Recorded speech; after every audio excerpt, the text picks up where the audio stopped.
اکثر ہمارے دوست رزق کی تنگی کی بات کرتے ہیں کہ جی ہمارا رزق تنگ ہے،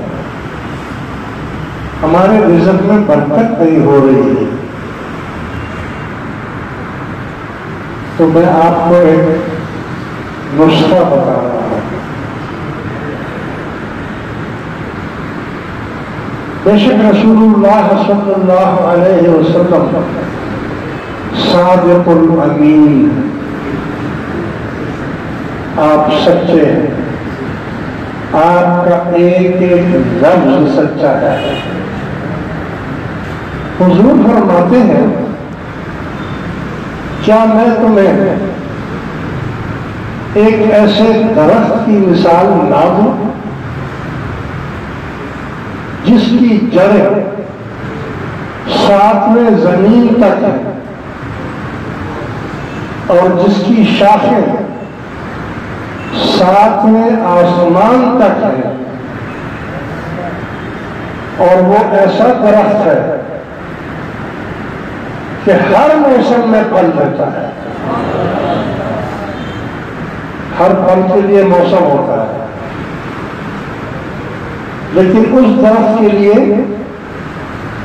موسم کی کوئی شرط نہیں ہے۔ پھل سے وہ مراد رزق ہے، یعنی رزق وہ آپ کو دیتا رہے گا۔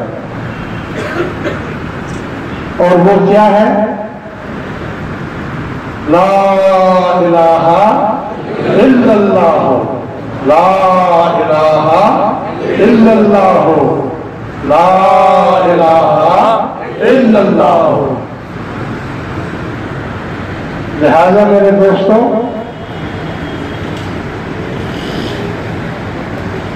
ایک تو ذکر کی اجازت لے لینا، اور زیادہ ایسا ہے کہ جاگ بنا دودھ جب دانا ہی توڑے لال ہوئے کر کر کے۔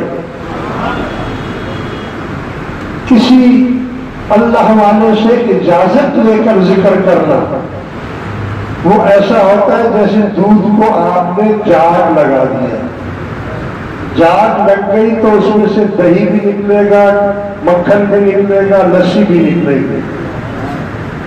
حضرت سلطان باہو رحمۃ اللہ علیہ فرماتے ہیں کہ جاگ بنا دودھ جمدا نہیں تھوڑے لال ہوئے کڑکڑ، جتنا مرضی پکا لے اس کو، مگر اس میں سے یہ جاگ لگانا اس کو کہتے ہیں کہ کسی اللہ کے بندے سے ذکر کی اجازت لے دی جائے۔